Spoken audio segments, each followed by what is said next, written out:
Subscribe now.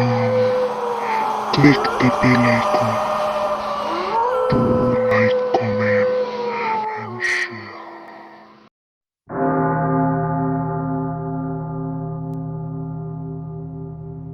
Hello viewers, আমি লামিয়া আপনাদের স্বাগতম জানাচ্ছি লামিয়া স্টোরি ল্যান্ড চ্যানেলে। আমরা আমাদের এই চ্যানেলে সকল ধরনের গল্প, উপন্যাস, সত্য ঘটনা, ছোট গল্প ও বিদেশি গল্পের অনুবাদ দিয়ে থাকি। সকল গল্পগুলো আপনারা চ্যানেলের প্লেলিস্টে পেয়ে যাবেন। শুরু করছি ডার্সি কোর্সের লেখা হাউস অফ সিক্রেটস, যার বাংলা অনুদিত নাম রহস্যকুঠি। আমাদের 30তম পর্ব চলছে। এর আগে আপনারা 30তম পর্বের প্রথমাংশ শুনেছেন। আজ আপনারা শুনবেন 30তম পর্বের শেষাংশ। গল্প শুরুর আগে নতুন অডিয়েন্সদের কাছে রিকোয়েস্ট, যারা এখনো আমাদের পরিবারের সদস্য নননি তারা দয়া করে আমাদের চ্যানেলটিকে সাবস্ক্রাইব করে আমাদের পরিবারের সদস্য। তো শ্রোতা বন্ধুরা, শুরু করছি রহস্যকুঠি, আজ 30তম পর্বের শেষাংশ। মেঝেতে চিত হয়ে পড়ে আছে জোসেফ, চোখ দুটো কিন্তু ঘোলাটে দৃষ্টি। ঘন ঘন শ্বাস পড়ছে, ওর মুখ থেকে বেরোনো রক্তের ধারা ক্রমশ বড় হচ্ছে। জোসেফ নিচু করে তাকালো সোফি, গালে হাত দিকে তাকালো জোসেফ। চোখ বৃষ্টিতে উজ্জ্বলতা ফুটে যেন ওকে চিনতে পেরেছে। হাঁপাতে হাঁপাতে সোফিকে লক্ষ্য করে জোসেফ বলল, বেরিয়ে যা, এখান থেকে বের হতে হবে তোমার। যে ভয়টা অ্যাড্রিনালিন হরমোনের প্রভাবে এতক্ষণ চাপা পড়েছিল, এবার আবার মাথা ছাড়া দিয়ে উঠল সেই ভয়। একটা চিৎকার সোফির গলায় এসে আটকে গেল যেন। জোসেফের কপালের সাথে নিজের কপাল ঠিকিয়ে গালে চুমকে বসে অনুভব করলো ধীরে ধীরে জ্ঞান হারাচ্ছে জোসেফ। এই মুহূর্তে এরকম করে হারাতে পারবো না।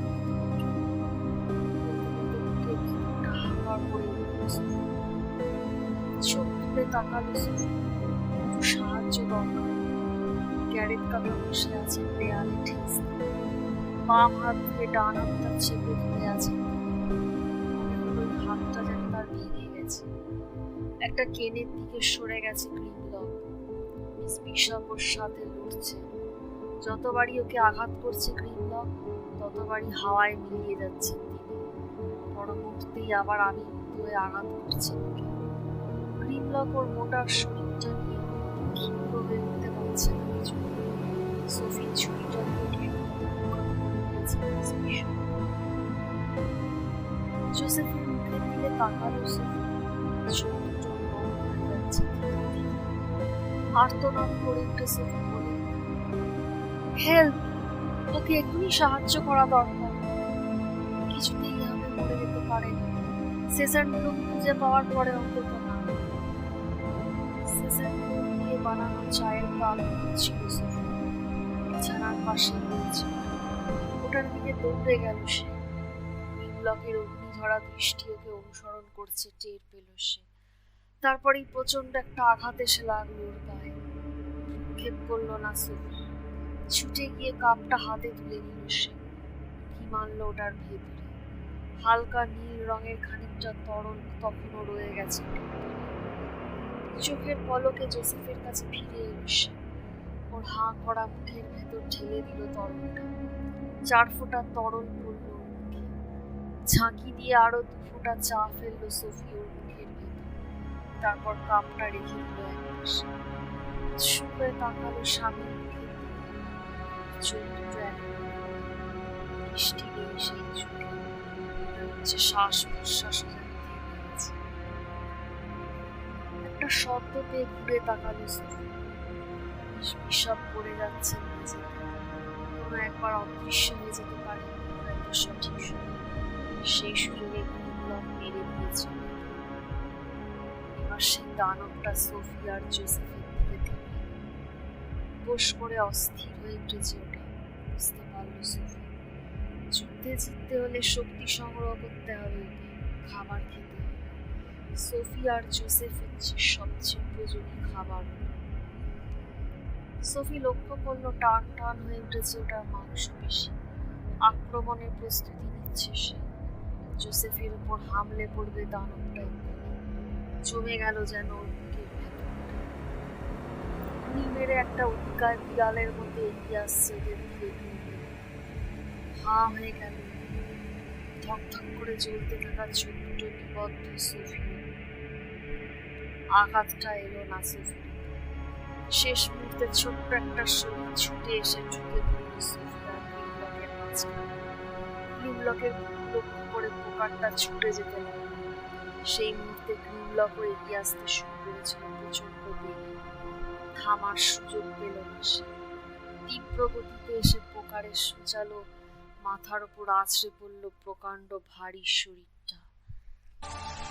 ভয়ঙ্কর ক্রোধের কোনো ভাব ছিল না এলিসের চোখে, যেটা গ্যারেথ কাকার মুখে প্রকাশ পেল। শান্ত গম্ভীর স্থির প্রকৃত একটা ভাব মেয়েটার মুখে। সন্তুষ্টিতে উজ্জ্বল হয়ে উঠেছে চোখ। গ্রিমলকের বিশাল শরীরের তুলনায় ছোটখাটো মেয়েটা। সরে যাওয়ারও ফুরসত পেল না বেচারি। ওর উপরে ভেঙে পড়ল গ্রিমলকের শরীরটা। গ্রিমলক অবশ্য পড়ে থাকে, উঠে দাঁড়ালো। যে পোকারটা ওর বুকে ঢুকে পিঠ ঘুরে বেরিয়ে গেছে সেটা খোলার চেষ্টা করছে হাত। সাবধানে উঠে বসল এলিস। যুদ্ধ জয়ের হাসি এলো। এই প্রথম একটা অকৃত্রিম হাসি দেখতে পেল সোফি এলিসের মুখে। ধড়ফড় করছে তখন গ্রিমলক। এক হাতে প্রাণপণে নাগাল পেতে চাইছে পোকারের ফলাটা। ওটা চোখ দুটো ঘুরছে ঘরের সবগুলো মানুষের ওপর পর্যায়ক্রমে। রোজ পড়ে আছে মেঝেতে। ওর মাথাটা ফেটে চৌচির হয়ে আছে। গ্যারেথ কাকা এখনো এক হাত দিয়ে আর এক হাত চেপে ধরে বসে আছে। ওর মুখে কোনো জোর নেই। এই যুদ্ধে অংশ নেওয়ার মতো অবস্থায় যে তিনি নেই সেটাই বোঝা যায়। হামাগুড়ি দিয়ে জোসেফের দিকে এগিয়ে গেল সোফি। গ্রিমলকের শরীরের নিচ থেকে উঠে দাঁড়ালো ধীরে ধীরে। মিস বিশপ ওদের দিকে চেয়ে আছে।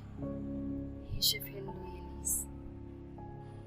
না, তখনও পোকারটা ধরে নাড়াচ্ছে গ্রিমলক, কিন্তু ওটা শক্ত হয়ে ঢুকে আছে ওর বুকের ভেতর। হৃৎপিণ্ডটা ভেদ করে সোজা পিঠ ঘুরে বেরিয়ে গেছে। আর্তনাদ করছে দানবটা। ধড়াম করে একসময় গ্রিমলকের প্রাণহীন শরীরটা মেঝের ওপর আছাড় খেয়ে পড়ল। গ্রিমলকের নিথর শরীরটার ওপর থেকে চোখ সরিয়ে নিতে পারছিল না সোফি। ওটার পিঠ ঘুরে বেরিয়ে থাকা পোকারের ফলাটা ঠেকে আছে মাটিতে। সে কারণে বুক আর গলা মাটি থেকে শূন্যে খানিকটা উঁচু হয়ে আছে। কাদার মতো ঘন কালো রক্ত বেরিয়ে আসছে ক্ষতস্থান থেকে। যতক্ষণ শরীর ছিল না গ্রিমলকে, ততক্ষণও বেঁচে থাকতো ভর করে থাকা শরীরের হৃৎপিণ্ড ব্যবহার করে, অথবা মিরর হাউসকেও প্রাণ ভোমরা হিসেবে ব্যবহার করত, যেটা ছিল রাস্তা। কিন্তু পরিবাহকের শরীর থেকে মুক্ত হওয়ার আকাঙ্ক্ষাই কাল হয়ে দাঁড়ালো ওর জন্য। এখন আর কোনো হৃৎপিণ্ড ওটার নেই যে ওকে বাঁচিয়ে রাখবে। আর যে শরীরটাও ধারণ করেছিল সেটা হৃৎপিণ্ড এফোর হয়ে আছে এই মুহূর্তে। তোমার লেগেছে দেখছি। নরম পরিচিত একটা সুন্দর কণ্ঠ শুনে লাফিয়ে উঠল সোফি। জোসেফের দিকে ঘুরে তাকালো সে। ওর চোখে সেই চিরপরিচিত সাবধানী ভাব। গ্রিমলকের কালো রক্ত আর ওর নিজের রক্তে মাখামাখি হয়ে আছে ওর পোশাক। তবে নিঃশ্বাসের ঘরঘরানিটা আর নেই। গালের স্বাভাবিক রঙও ফিরে এসেছে অনেকখানি। কি করবে, হাসবে না কাঁদবে বুঝতে পারল না সোফি। কাঁপা কাঁপা হাতে জোসেফের কপালের উপর লেপ্টে থাকা রক্তে ভেজা চুলগুলো কোনো রকমে সরিয়ে দিল সে। কাজ করেছে ওটা, এইটুকুই বলতে পারো শুধু। সহজ ভঙ্গিতে বসে আছে জোসেফ। ভ্রু কুঁচকে সোফিকে খুঁটিয়ে খুঁটিয়ে লক্ষ্য করছে। গালের আঁচড়ের দাগগুলো থেকে যন্ত্রণা ছড়িয়ে পড়ছিল সোফি। ওর মনে হলো মুখের ভেতরেও একটা ক্ষত হয়েছে। কি অবস্থা! তোমাকে এখানে নিয়ে আসা কোনোভাবেই উচিত হয়নি আবার, বলে উঠল জোসেফ। প্রয়োজন ছিল। জোসেফের মুখের ওপর থেকে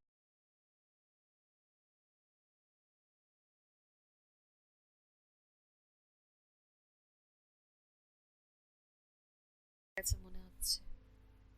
তারপর সোফির দিকে চেয়ে বলল, আমার সাথে আরো কিছুকাল সংসার করতে হচ্ছে তোমাকে। এতদিনের শঙ্কা নিমেষেই যেন উড়ে গেল সোফির অন্তর থেকে। সামনের দিকে এগিয়ে গেল সে। জোসেফের কপালে কালো রক্ত লেগে আছে, সেটার ভ্রুক্ষেপ করল না সে। ওর পোশাকটা খামচে ধরল, যেন দূরে সরে যেতে না পারে জোসেফ। হাসি ফুটে উঠেছে সোফির মুখেও। সবকিছু ঠিক হয়ে যাবে সোনা। এক হাতে সোফিকে জড়িয়ে ধরে ওর মাথার চুলে হাত বোলালো জোসেফ। তারপর বলল, চলো তোমাকে অন্য কোথাও নিয়ে যাই, যেখানে একটু রেস্ট নিতে পারবে। লাইব্রেরিটাই ভালো হবে মনে হচ্ছে। মাথা ঝাঁকানোর চেষ্টা করলো সোফি। বলল, খুব বেশি নড়াচড়া করা ঠিক হবে না। ওই দানবটা খুব মেরেছে তোমাকে। হাসতে হাসতে জোসেফ এবার বলল, আমি ভালোই আছি, তোমারই বড় রেস্ট নেওয়া দরকার। কাপড় চোপড় বদলে নেওয়া দরকার, তারপর স্নান। স্বাভাবিক হয়ে গেছে তোমার জীবন। মুচকি হাসলো সোফি। বলল, এইখানে সব আছে যা দরকার আমার। সোফির মাথার চুলে হাত বুলিয়ে চলেছে জোসেফ। সব যেন হাওয়া হয়ে গেল শরীর থেকে। বরং দুঃসহ ক্লান্তি ঘিরে ধরল সোফি। সবকিছুর বদলে নিঃশ্বাস ফেলা ছাড়া আর কিছু বলতে পারল না সোফি। জোসেফের কথাটা শুনতে পেল সে। সব ঠিক হয়ে গেছে, একটু রিল্যাক্স করো। সকাল এলো এক গাদা কাজ নিয়ে। অনেকগুলো ব্যাপারে আলোচনা করে ওদের একমত হতে হলো। প্রথমে ওরা কেনসিংটনের ধসে পড়া অংশ থেকে মিস বিশপের দেহাবশেষ উদ্ধার করে নিয়ে এলো। মিস্টার ট্রেন্টের সমাধির পাশে ওদের সমাধিস্থ করল। তারপর একটা পাথর দিয়ে সমাধি ফলক বানিয়ে মাথার দিকে পুঁতে দিল সেটা। অনেক শ্রদ্ধা আর সম্মানের সাথে শেষকৃত্য অনুষ্ঠানটা সম্পন্ন। ওদের জীবন বাঁচিয়েছেন। ওনার এই দিন কোনোদিন শুধু করতে পারবে না। প্রার্থনা শেষ হওয়ার পর মাথার দিকে জঙ্গলের গাছপালার আড়ালে কালো পোশাক পরা একটা অবয়ব মুখ নেড়ে মৃদু স্বরে সেই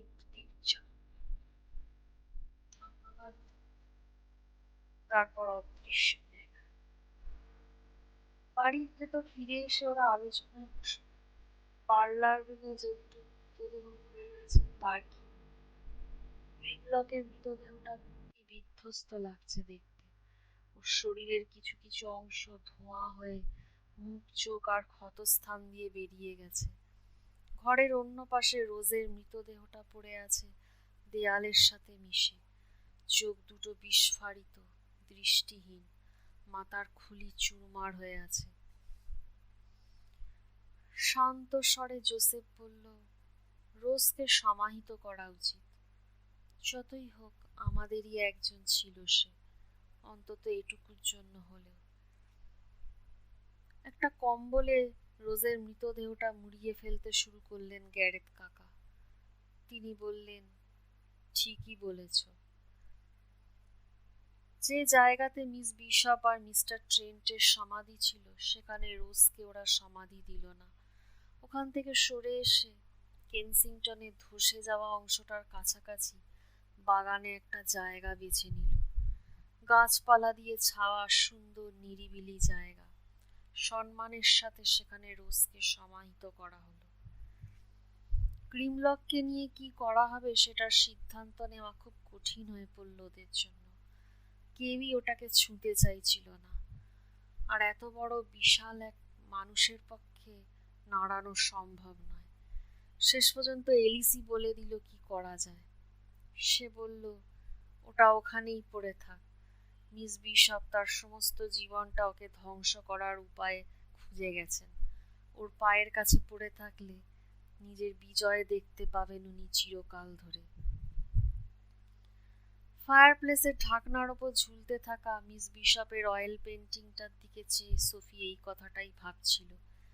এই অয়েল পেন্টিং এর নিচেই এই গ্রিমলকের দেহটা পড়ে থাকুক। পোর্ট্রেটের ভেতর থেকে অহংকারী ভঙ্গিতে চেয়ে আছেন মিস বিশপ, কিন্তু সোফি জানে আসলে উনি কেমন মানুষ ছিলেন। শিল্পী তার নিজস্ব ভঙ্গিমায় এঁকেছেন এই ছবি, কিন্তু অহংকারের ছিটে ফোঁটাও নেই এই মানুষটার ভেতরে। তিনি ব্যক্তিত্বময়ী, সাহসী আর মানুষের কল্যাণে ব্রতী। পরদিন সকালে ওরা সবাই কেনসিংটন ছাড়ছিল। কারো মনই কেমন কেমন করে উঠল না চলে যাওয়ার সময়। এলিস মুক্তির আনন্দে দৌড়ে দৌড়ে একবার ওদের সামনে, একবার পেছনে পেছনে চলে যাচ্ছিল। ছোট ছোট ঝুড়ি আর সুটকেস নিয়ে জোসেফ আর গ্যারেথ কাকা হাঁটা দিলেন। সোফির হাতে সেসান ব্লুমের চারা লাগানো দুটো টব, প্রচুর জিনিসপত্র সাথে করে নিয়ে এসেছিলেন গ্যারেথ কাকা, কিন্তু সেসবের কিছুই ফিরিয়ে নিয়ে যাচ্ছেন না তিনি, খুব প্রয়োজনীয় কটা জিনিস ছাড়া।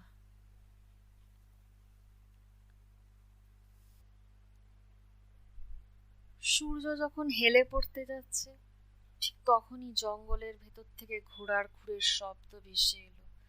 চলে এসেছে জোসেফের সেই ঘোড়ার গাড়িটা। কোচোয়ান অবাক হয়ে প্রকাণ্ড গাছ দুটোর দিকে চেয়ে রইল খানিকক্ষণ। খাদের ওপর এপার থেকে ওপার পর্যন্ত টেনে দেওয়া সেই গাছ দুটো, ওই গাছ দুটো অবলম্বন করেই ওরা বিশাল খাদটা পার হয়ে এপারে চলে এসেছে। ওদের জিনিসপত্র নিয়ে গাড়িতে তুলতে শুরু করলো কোচোয়ান। সেসান ব্লুমের চারা দুটো ওরা নিজেদের কোলের ওপর নিয়ে বসলো, যাতে ওগুলো ভেঙে না যায়।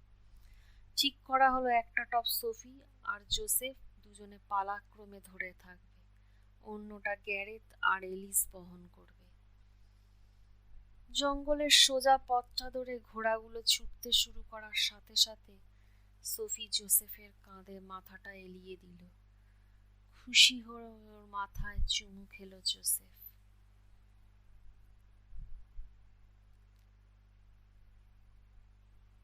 শ্রোতা বন্ধুরা, এই গল্পটি এখানেই সমাপ্ত। খুব শিগগিরই আমরা একটি নতুন গল্প নিয়ে হাজির হব, এবং সেই নতুন গল্পটি কি হবে তার নামকরণ আমরা আগেই বলে দিয়েছি, এবং সেই গল্পটি খুব শিগগিরই শুরু হবে। তো আমাদের সাথে থাকুন শ্রোতা বন্ধুরা, এবং আমাদের চ্যানেলটি ভালো লাগলে দয়া করে লাইক করবেন, কমেন্ট দিয়ে নিজেদের মতামত দেবেন। ধন্যবাদ।